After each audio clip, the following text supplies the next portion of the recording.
welcome everybody. Sorry if you just had to watch 30 seconds of no sound. Failing. Yeah, failing, basically. That's my bad. So, thank you for joining us. This is Slightly Salted Squad. We're going to be talking over Cyberpunk 2077. Huge 48-minute walkthrough came out this week. Super excited. But first, the squad. I'm John, at Force Inept.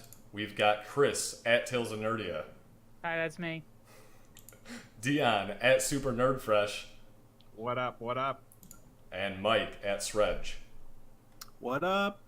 See, like, that, I feel like that one went much better, in the second round. That was beautiful. But first, this week in games.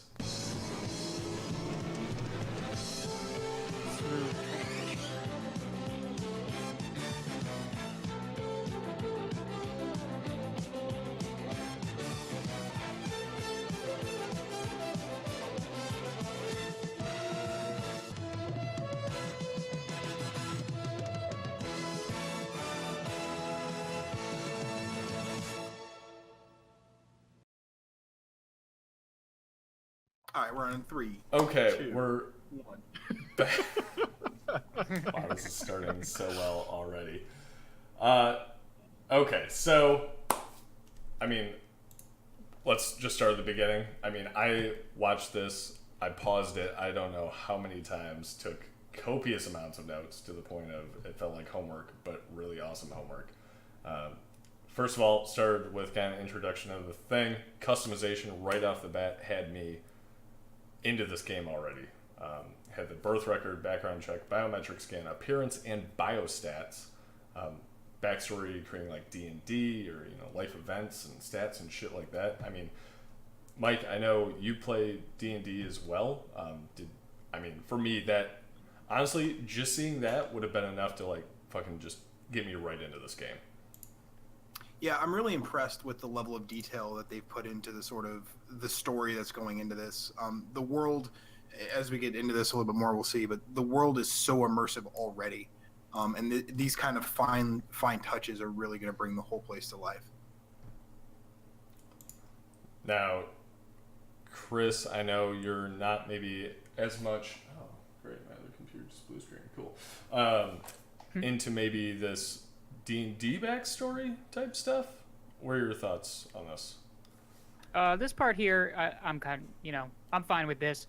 If it gets too far in depth with creating a character, like going into their bone structure and shaping their face and stuff, I don't get into all that. But I think making a character like this and having a backstory, it can go well or it could go pretty poorly.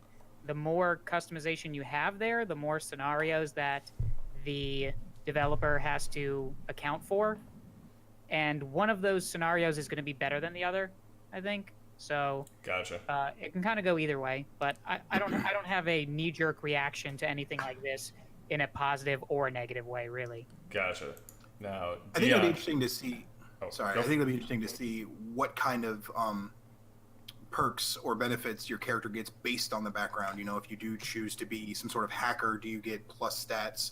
Or if you're some sort of, maybe upper class, you start with more money, or maybe some sort of military, you start with better weapons. It'll be really interesting.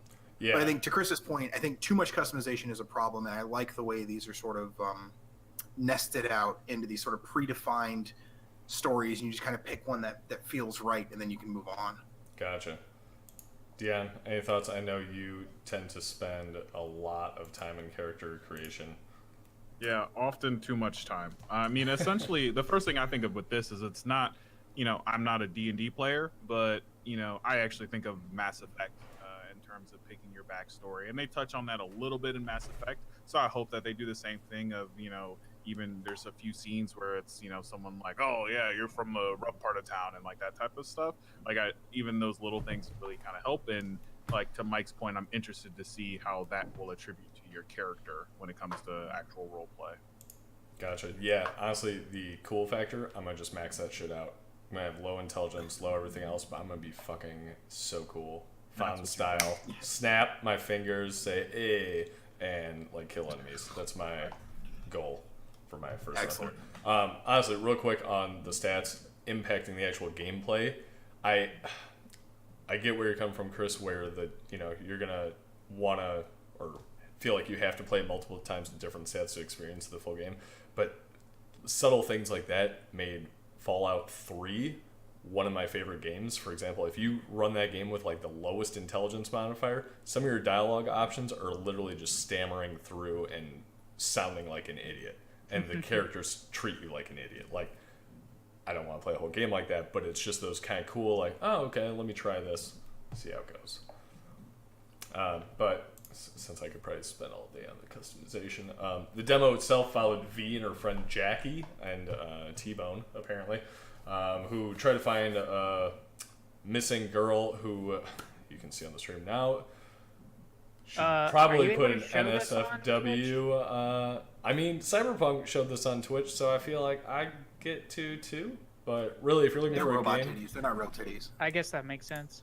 if you're looking for a game where you carry around naked women out of bathtubs, I mean, I feel like this is the sweet spot right here. So, Definitely.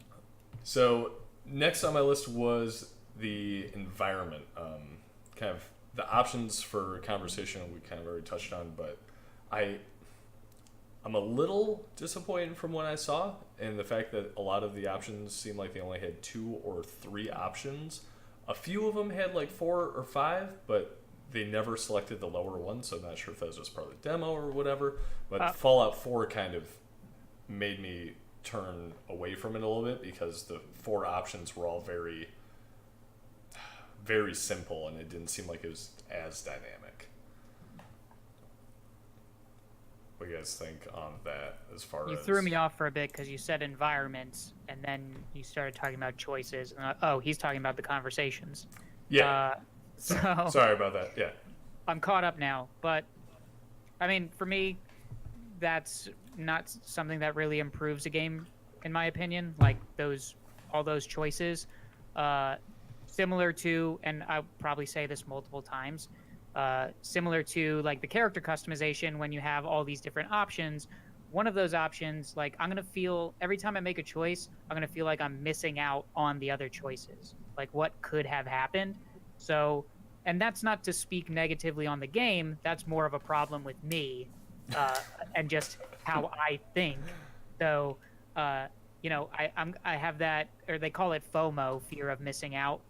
And whenever I get choices like that in a game, I'm wondering what was the better option. And or sometimes when they give you a choice, you make an assumption that like if I choose this, everyone will be safe. Like, and they kind of pitch it to you that way. Like this is the good option, and then it turns out it's not. Then I feel like they tricked me. So I start to play like mind games with myself of like, here's what I want to happen. What's really the right choice I need to make that happen. So in a lot of these situations, I'll probably, like if I play, I'll probably just go in guns a-blazing a lot of the times, then taking safe routes. Yeah, zero stealth mode, zero stealth. We'll see. But like when you look at a game like Detroit Become Human, some of those conversations, because they gave you so many choices, become unnatural. Like when you were the detective interrogating one of these robots, like you went from good cop to bad cop back and forth. It would allow you to do that, and it just looked like you were playing 2 different characters. It looked stupid. So I worry about those things, but you know, with this being, you know, CD Projekt Red, maybe that turns out a little better. I didn't play The Witcher 3, so I don't know how good the conversations were there. Yeah, that's exactly what I was gonna say. I think they did a good job in Project Red, and so where I probably would be worried, and it's a couple words instead of longer phrases and more structure. I felt that they did a good job in Witcher 3. There's so many people and so many things that you can do that you don't really need to get so specific on this random character, on having this long ass dialogue and all of these options. I think keeping it more, like to me, if you keep it more minimal, but I can converse with a bunch more people and have way more experiences, then I'm okay with that over longer dialogues with a shorter amount of people. Yeah, that's a great point, especially in such like an open world game like this. Witcher 3, I think did have a good balance. To Chris's point though, there were options in there that I chose thinking I was going to be a good guy, and then like I murdered a whole village by like happenstance, and I was like, oh shit, I'm an awful person. Sure. Like, I'm taking everything I see right now with a grain of salt as well. You know, the narrator talked about the different ways to approach a situation where you could have bought this robot with your own money, or you could have tried to steal it, or you could have tried to shoot your way through it. I think we'll see a lot of that versatility in the conversations as well, and maybe not so much in the demo here. So I'm hopeful. I'm not letting that kind of spoil my experience. gotcha. So, sorry. Moving on to the environment that I actually tried to transition to before and then clearly just sidetracked myself. Pharaoh, great comment. One of the favorite things about this gameplay is a boxing match, which is happening as you engage different characters. That's going on in the background, gives a sense of the living world. I couldn't agree more. The apartment's great, seeing the different weapons and being able to pick them, your outfits with different stats and things like that. I have a little concern about inventory management and how that is if you're just like access to them all the time or you have to go back. But when they walked out into the actual open world, and at first there's a few people, I'm like, oh, okay, that's like decent, that's pretty good. And then you walk out into like the main street square. I don't know. It reminded me of like a Times Square type thing. I was floored at how many different NPCs are walking around. I don't think I've ever seen a game that populated, I guess. The city itself was incredibly immersive, and just kind of like listening to the conversations as the character walks through the street, and it just felt alive. It felt like everybody really is living their own life, and you're just kind of cutting through as you're trying to get to where you're going. It was really immersive. Okay, let's see. Had a note that they called grab your iron, which is your gun. I don't know. Just like the little slang and things like that they had. It just brings you back into that world a little more. Like calling the currency eddies, which apparently is slang for euro dollars, which now I really hope the euro dollars actually takes that on and we actually have eddies now in the future. But, you know, the vending machines and all that shit, like it feels like an actual living, breathing world rather than, you know, everything revolves around you, like most games, at least in my opinion, feel that way. Yeah, That's and I Not think, only that, oh, well, Go ahead. everybody. For me, one thing, and it kind of ties into the environment as well, too, right? Like, just look at the style of every individual person as you're walking around, right? Every character you're meeting has their own fashion, has their own style going on too, and that just makes it even more visceral as you're kind of looking around. So that's just something I wanted to touch base on too, because it just, you know, those little things really matter, that I don't see a bunch of NPCs that look the same, you know? yeah, absolutely. And I'm excited too about how the environment's going to play into combat. And so in the very beginning, that first little sort of gunfight, you can see the main character shooting at this concrete pillar and sort of chipping away at it so they can still shoot the enemy while keeping that cover. There's another scene a little bit later on where while her partner is shooting through the door, she comes around the side and starts shooting through the window pane to kind of distract the enemy and you know, sort of flank him. And I think the environment is going to play a big part in not only in the storytelling but also in the combat. It's really cool to see. Yeah, I'm curious. I'm wondering how scripted it'll be, though. You know, like, Right. are there going to be times where you're just breaking out into, you know, gunfights in the middle of the street, like what we're seeing right now on screen? Like, could I just whip out my gun right now and start shooting? And what would be the consequences of that? Like, is it going to be GTA style, or is it going to be limited to your missions? So, like, look how populated the city is right here. Like, could I just start causing chaos right now, or is it more scripted missions? And I'm not going to be able to pull out my gun. I have a feeling it's going to be a little more scripted, but in those scenarios, like you were saying, you know, breaking windows or, you know, you'll probably be able to play around with the environment in those areas. But I think it might be limited to those scripted, like, quests, things like that. You know, Right. I'm not sure that I Too agree early with to that, tell. honestly. And the reason I say that is later on in this demo, you see them kind of get into the car, and then it's open world, right? Drive around wherever you want to go. And then out of nowhere, the baddies sort of pull up in their car, almost like a random encounter, and they start shooting at you. And so I wonder how often that'll happen. You may be walking down the street, a group of thugs try to mug you, or you may run into the clan later on. That's true. I get the feeling that it's going to be a little bit more open-ended and less scripted than you think. They did say so that type of encounter, specifically the car chase one, that was a random encounter. So they Yeah. said that will happen randomly. So, I'm not sure if that's limited to the cars or if it'll be like, yeah, like in this area, all of a sudden you walk by and a gang member notices you after, you've had previous missions and encounters, with that gang. Maybe now that gang is on high alert, and something will happen just walking down the street. It's possible. And, they did say, they warned you several times, like, hey, a lot of this could change. So, really, it's too early to tell. Just like some kind of things I've been thinking about. But overall, the environment just itself, that's probably what I'm most interested in about this. Oh, now you see the boxing match on screen, like in this guy's car, which is pretty cool. But seeing how they interpret this alternate future, that's what I'm most curious about with this game. Yeah, I think it's going to be a mix of that kind of open world when you're driving around, you're going to be able to be free to do whatever you want. And those are really densely populated ones. I feel like they are going to script it, and with all the different technology and stuff in this game, I think they have some pretty easy ways to, sorry, using a D&D term, but railroad you as far as what you can do, because they can, and you could easily say, oh, we have some sort of high-tech jammer that makes guns not work, or some shit like that. And that's a really easy cop-out to make certain areas more structured, streamlined. Because honestly, with a population that dense, I honestly don't think a lot of hardware would be able to even handle it if there was like mass explosions with that many people running around, or gunfire, things like that. Like, we're limited by hardware still. I mean, this game looks like it's going to be definitely pushing the limits of most systems, consoles, and computers alike. But yeah, I don't know. What systems is this on again? I mean, I know Xbox. Yeah, so it came out of the Microsoft conference. So I'm assuming Xbox, PS4, because just based off Witcher, PS4, or Xbox computer. That would be my guess. I mean, Switch isn't going to be able to handle it. And yeah, PlayStation 4, Xbox One, Microsoft Windows. Okay, cool. Okay, just wanted to check.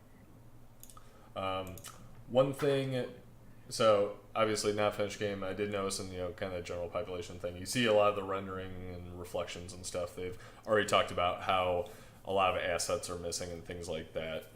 Yeah. There was a discussion about how it is fully complete for the story, so you can actually play it front or beginning to end and complete a story. I'm not sure if it's just one let's say string of the story, depending how many webs there are, if you will, of different storylines. But I mean, that's a huge step. So it's really polishing off assets, maybe developing some of the more story, and then I'm sure a shitload of bug testing. So that makes me, I'm gonna say, optimistic for fall 2019. We'll see. I fucking hope it's 2019. This 48 minutes, I know I talked about how I wanted to see the gameplay like literally a week ago when we were talking about Gamescom and stuff. Yeah, and that's exactly what I said, yeah. and I think it was like the day after. It I was was like, amazing. yeah, I can't really like say too much until I see what the gameplay looks like, and then Bam. next day. Hey, maybe you should ask for this game to come out next. Like maybe if it comes out like in January. Yeah, I just don't know. I can't judge anything off this footage. So if the game comes out tomorrow, like maybe I'll have more to say. Okay, we'll see if you're 2 for 2. Oh, thanks, Pharaoh. Yeah, Pharaoh confirming also PS4, Xbox, PC. Mentioning that the baddies are actually because you engage with the guy near Jackie's ride at the start. So that the car chase is a result of those interactions and things, but they did confirm during the cast that it was a random encounter and that those things will happen kind of randomly. So Yeah. I think it's tied together, but still more random. So pretty excited. Anything else you want to talk about the environment? I kind of wish they showed more vehicles. They mentioned like bikes, cars, and other vehicles. So yeah, that's the last thing I'll touch on is, first off, that car looks super badass, and I can't Amazing. wait to sort of open it up on the street. But they did mention other vehicles, including motorcycles and that kind of stuff. So it'd be really cool to see if there's any sort of armored vehicles or weaponed vehicles or, maybe even hover vehicles or things like that. I'm excited to see what's going to come out of this. Next thing, we're kind of got into the mission and then as well as the enhancements. So they go to the, what was it, Ripper dock, I believe is what they call them. And she gets some enhancements for the mission where she's going to meet with corpos, which are, the kind of the corporate entities, these massive corporations that rule the world. I personally loved how they did the enhancements in making an FPS actually make sense, if you will, because you don't see your bullets and shit on screen until you get that eye enhancement. Then suddenly you see, that heads-up display, and it's actually a more logical reason why they made it an FPS, in my opinion, as much as I didn't expect that when it was all first talked about. Yeah, I mean, there's still, I did see recently that there were some news things of people being upset that it is going to be first person as well, but them kind of defending that, saying like this is the choice that we've made for this, and I agree. I think it works really well. They do a good job, even kind of, you can tell like at preparing you for that, right? Like going through and then like, all right, now you have the eye enhancements, so we're giving you little enhancements as you go. But it looks phenomenal in that way. Even this might be one of the only times where driving, like I was like, damn, I might only want to drive in first person because it looks pretty sexy with the speedometer and everything. Like it just looks really well done. So DeLorean style. Hell yeah. I think it's cool when a game can be clever like that and incorporate the UI into, it makes sense in the game. Like Metroid Prime, I'm seeing all these things on screen because I'm looking through Samus's visor, or in Horizon Zero Dawn, you get that little chip that you find underground, and that helps with your combat. Little things like that, I think that's pretty cool. I just hope that you don't have to like visit this guy each time you need some sort of customization, Right. just because that's less time you're spending playing and more time you're just like letting go of the controller for a while and just watching a cutscene. But that's not the vibe I got from this. The vibe I got was this was like a one-time thing, or maybe it'll happen a few times in the story, but not a ton.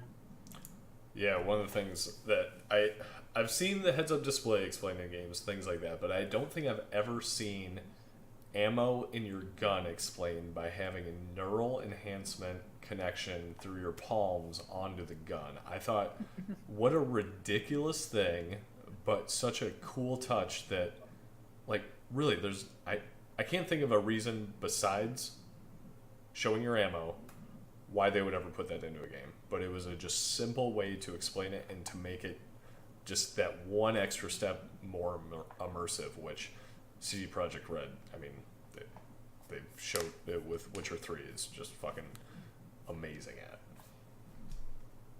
at. Okay, let's see. Yeah, the fact that there's no third person, a surprise I'm very hopeful about.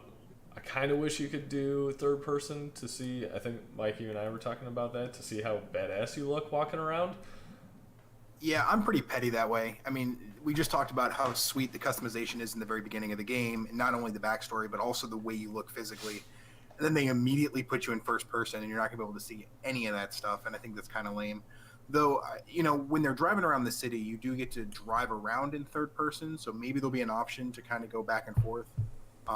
We'll kind of see, but I do appreciate and I understand the idea of using that first person mode for the sort of HUD, and I get that.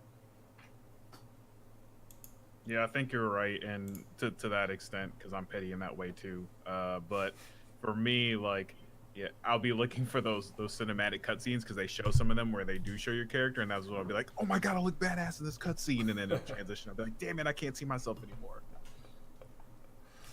Well, hopefully they get the reflections figured out before the main game, and you can just look at yourself in your shiny mirrors all over the town. Let's see. So next, after that, they go and meet the corpos, as I mentioned, and then they go and meet the Maelstrom gang, which they politely refer to as Psycho Borgs. So I'm not sure Does anybody else know what a Borg is? Yeah, you never heard of the big bag Beetleborgs?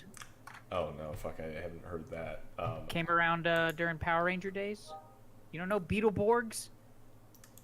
I really hope it's not a Beetleborgs reference and it's a Star Trek reference to robot kind of cybernetic humans. Just Google Beetleborgs but- and you'll be like, oh, that makes sense. Beetleborgs Noted. I'll do confirmed. that. Beetleborgs 2077. Yeah, big bad Beetleborgs. Their intro song was dope as hell too. I'm gonna add it to my SoundCloud right now. Wow. Well, okay, Beetleborgs or the Star Trek Borgs, we'll, I guess, have to see. I think it's I don't know actually what to slang say. for cyborgs because those are the guys that are super cybernetically like enhanced. They were even talking about how they're more enhanced than most people in the region.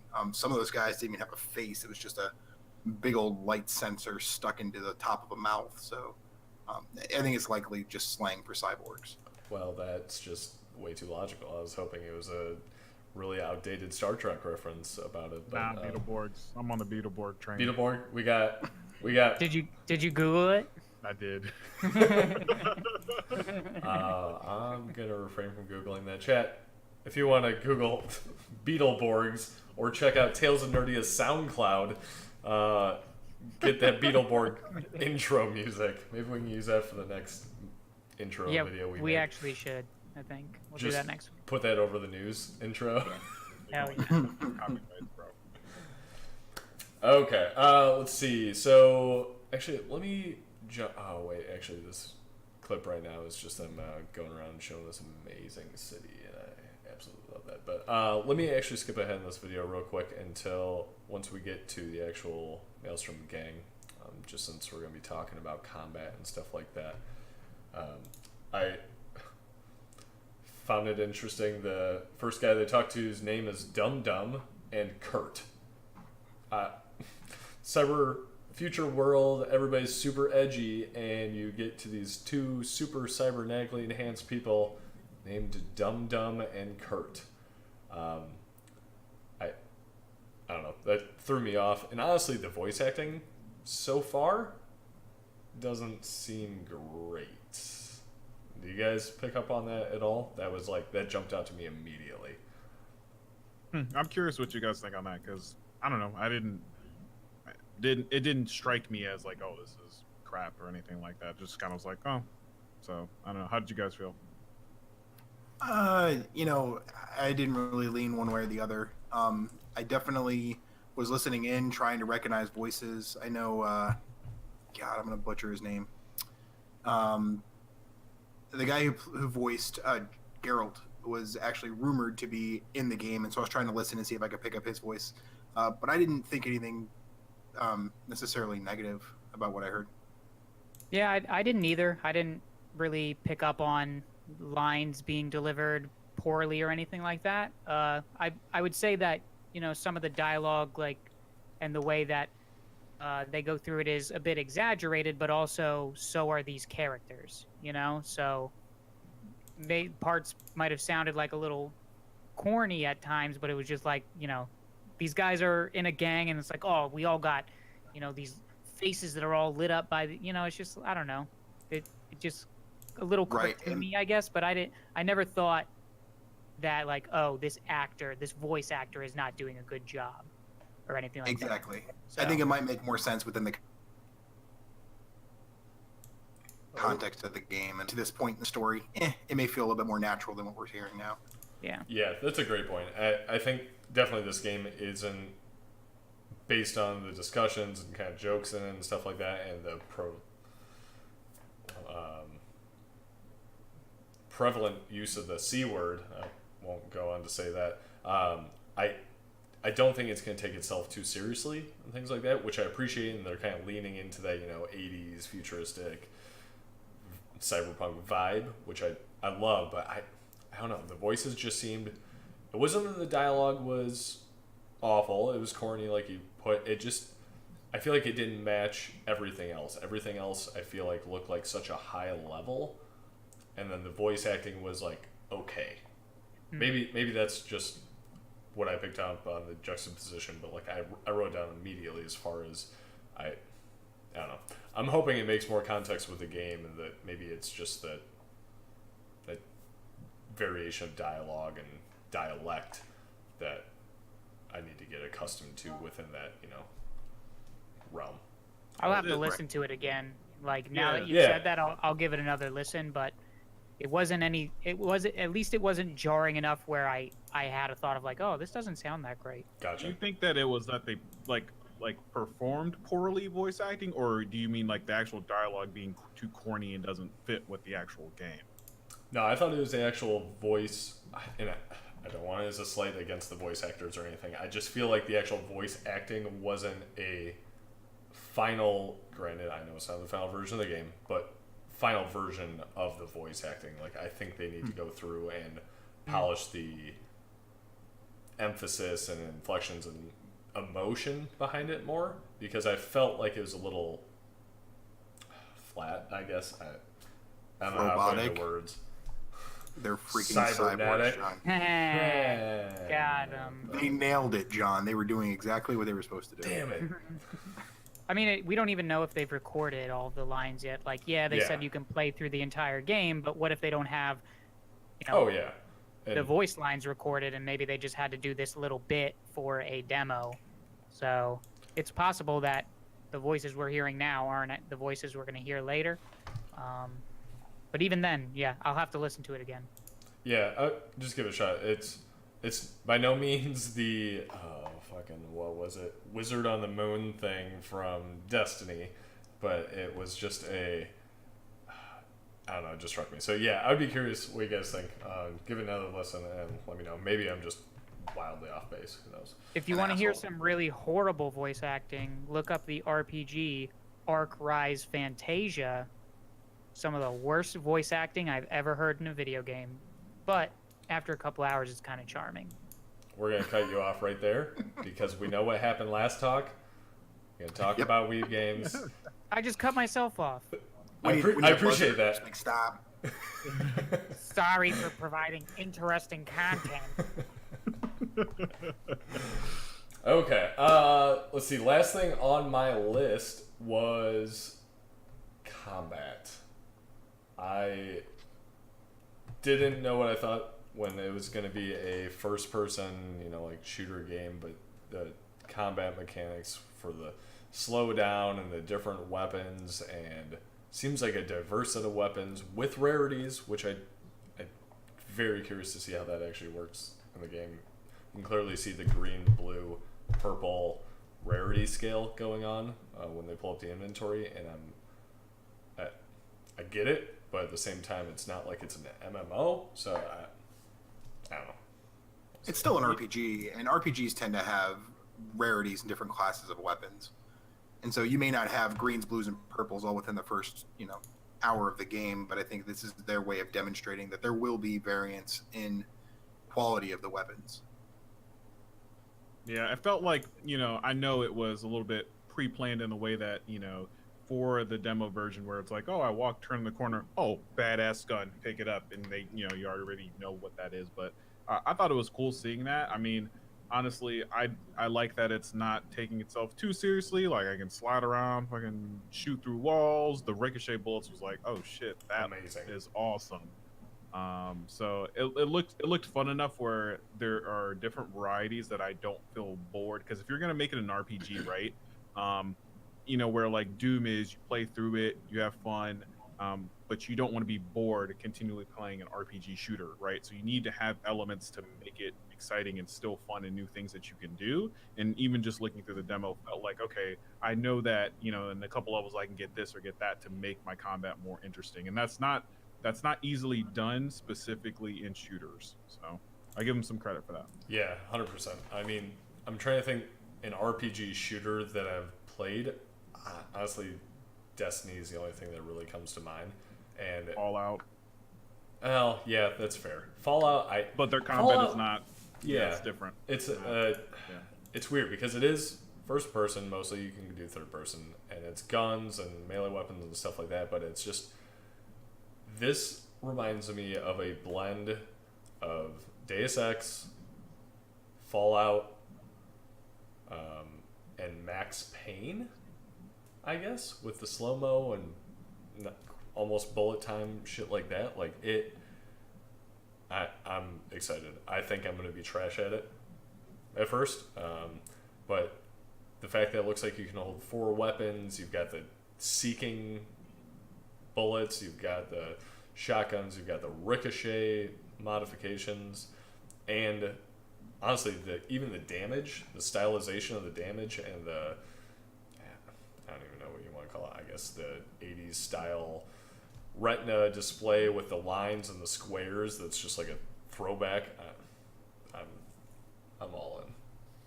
100% all in. Yeah, I'm excited to see too. It's not just the weapons, and the environment stuff, but it's also like the technology and the hacking, and the way that she's able to capture vulnerabilities about the other enemies in the area, including the boss, by hacking, these weak people.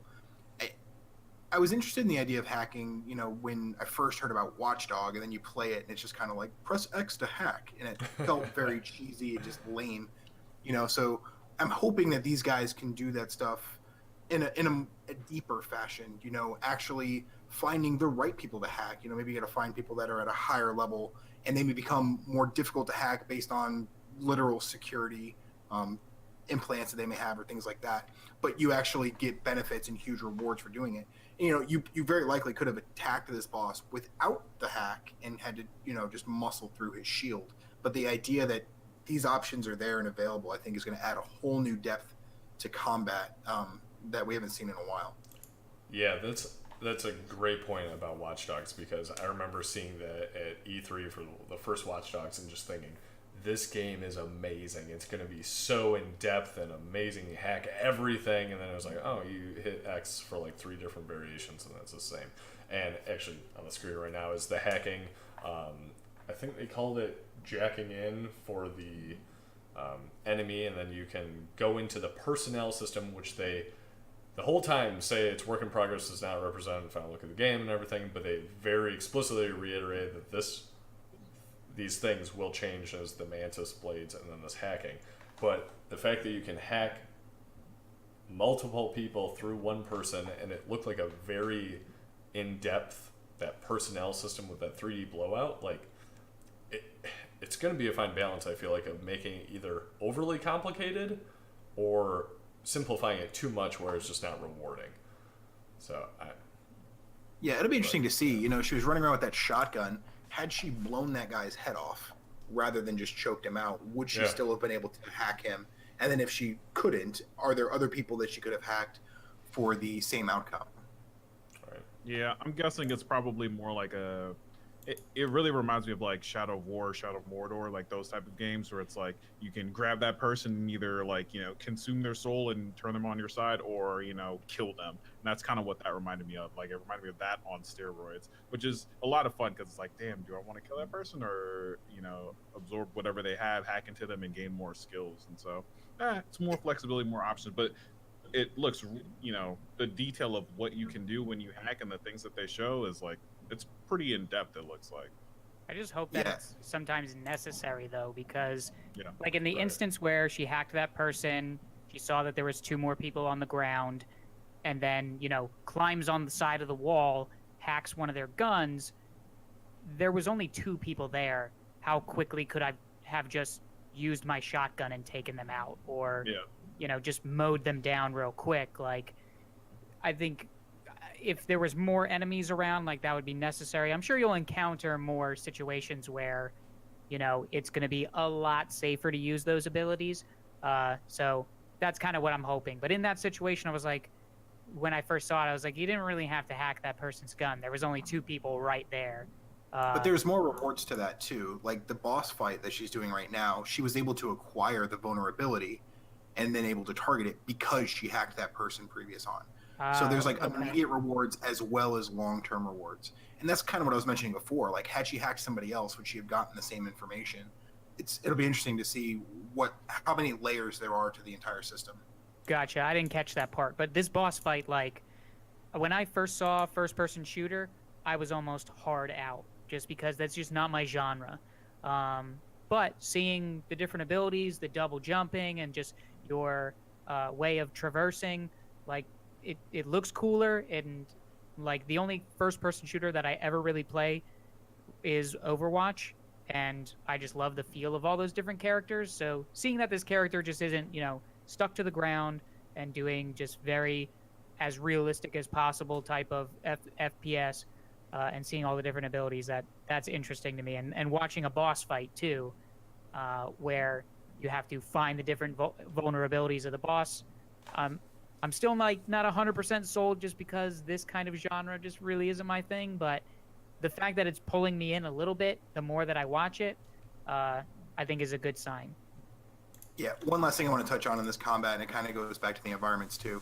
You guys notice the enemy, or not the enemy, rather, your partner sort of picks up that car and lifts it up as a shield, and then she's using bullets that trace around the car and hit the enemy. That is so cool, and I'm hoping that was less of a scripted event, and that's more of like, I hope the AI uses the environment to your advantage more. I think that'd be really cool to see the different things that they'll be able to do. Yeah, I was actually incredibly impressed with the AI for your partner, because in most games it's usually like, oh, the AI's with me, great, they're gonna sit there and do nothing or get lost and I'm gonna have to fucking go find them. This one was actually jumping and using the environment to its advantage. Granted, yeah, the car part maybe scripted for that boss fight and whatever, but I'm in. Yeah, but that's really important though too, right? So like, because that can almost make or break a game. If I have some dingy AI that's following me the whole time and just like kind of hanging around, like those things are really important, right? Like you need to have that partner like really feel like a partner and have some scripted parts and have some parts that aren't. Like it should touch base like how God of War did, right? Like you want to feel involved with that. So hopefully that continues to be the trend as you like continue to adverse this world and whatnot. I'm glad you mentioned God of War though, because I was gonna say with the scripted events, like the kills when you're killing like that big ogre, right? That's carrying around that giant stone and just like hits you with that giant like pillar. After the third or fourth time you killed that thing, because it shows up so much, like that kill, it loses its value and it's just not as interesting. So as long as if they do scripted things like that with your partner, setting up the car, like if that's something that happens all the time, then it's boring. But even if it's scripted, if it's variety that you're seeing, then then it's fine. Doesn't matter, because your first run through the game, you get to see it. You get to see all these unique scripted events. But if it's repeated over and over again, you're gonna get bored out of your mind of it, or it's just not gonna feel as dynamic and diverse of a world as it could be. Yeah, definitely agree to that point. And that kind of brings us to the end. Any final thoughts? Do you just want to go down the line? Impressions, concerns? Chris, how about start with you? After watching this trailer, I'm going to go watch the first episode of Big Bad Beetleborgs. And then I'm going to watch YouTube videos of bad voice acting, Arc-Rise Fantasia. No, I'm just kidding. I think it's really cool. And still, like I said, not 100% sold. I have my concerns about any kind of game that gives you too much choice. So curious about that, but still very interested. Want to keep watching the news on this and see how it goes. And it's gonna come out tomorrow. Yeah, definitely. Shadow drop. Deion? I think overall, right, we got to see some amazing things that we've heard about for a long time, and being able to see those things really puts into perspective. I thought it was well done in seeing that. Obviously, I want more, but I'm also looking at this gives me confidence, right, and knowing that this is the team that made the Witcher series. Like that makes a difference as I look at something. So I don't know. I'm confident in their abilities. I'm looking for more, but I'm happy for what I've seen, and so I'm feeling great about this game. Cool. Mike? I'm kind of on the same line as Deion. I'm really excited for the game itself. I spent 100 hours or more in Witcher. I got the platinum in Witcher 3. I really enjoyed that's no easy feat, man. Like that's impressive. Shout out there. I got it. You guys can check it out. But if the world is immersive enough, I have no problem spending the time in there, and I really get that feeling from this world. I'm going to spend the time listening to the stories of the people on the street.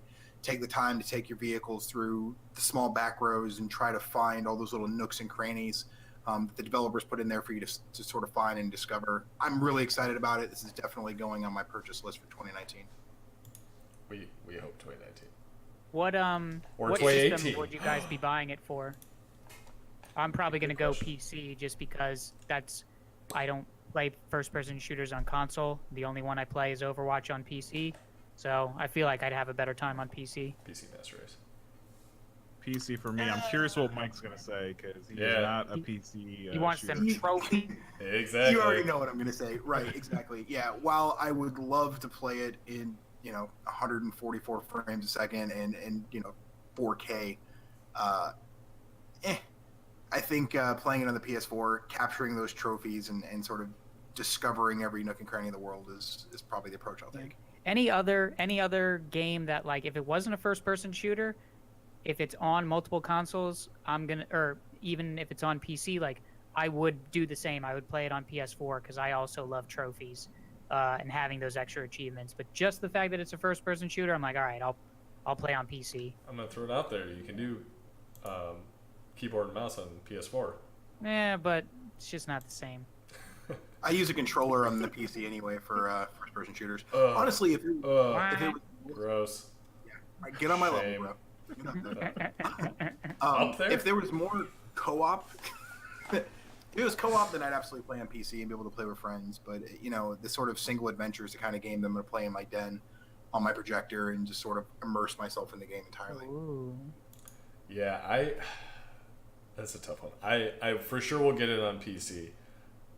I hate to say it, I might be one of those people that like end up getting it twice though, because to Mike's point, like I could see myself actually similar to Spider-Man, which I'm actually glad Spider-Man's coming out on PS4 because I am going to sit on my couch, big TV in front of me, and just explore that world and just casual. If I'm playing the story and super into it, I think I would prefer PC, and I think I will. But this is one of those games that I am destined to not finish. I hate to say that, but Skyrim, it took me years to finish because I would just get sidetracked in all these side quests, and I would restart. Don't do with a any new of those character. things.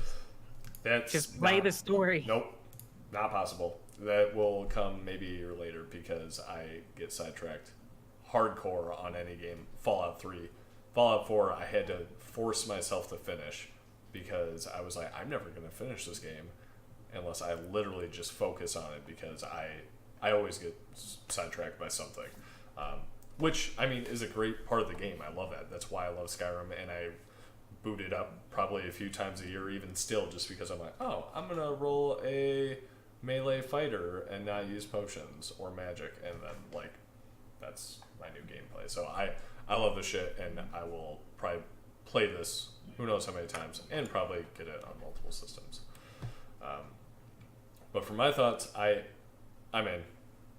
I mean, that's obvious if you can't tell already. Very excited. Like I said, that probably won't be when I finish because I'm going to get lost in that world and am very excited for it. I love sci-fi, and this is, I think, the closest I'm going to get to being able to like live and breathe it for anytime soon.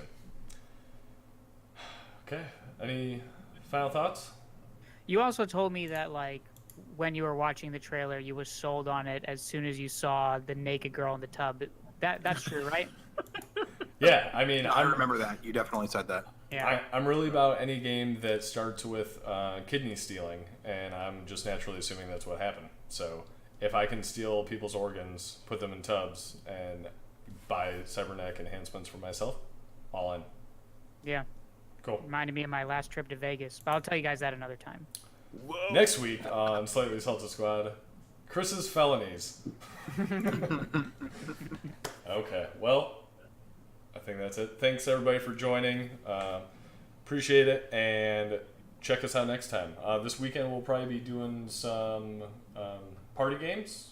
I'll be out of town. Motherfucker. Sorry. Okay, well, maybe Deion, Mike, we'll figure it out. We'll get something going. Next talk on Otherwise- Anthem. We got the Anthem booth coming out on the 1st at PAX West. I'm looking forward to that talk. I think that's going to be a very interesting talk. I thought we were going to talk about the Nindies showcase that was on yesterday. Oh my god, I'm not talking about the Nindies showcase. Right, wrap it up. Wrap it up. And on that note, thanks for watching, guys. This has been Slightly Thanks, Talented guys. Squad. Check us out next time. Bye. Take care.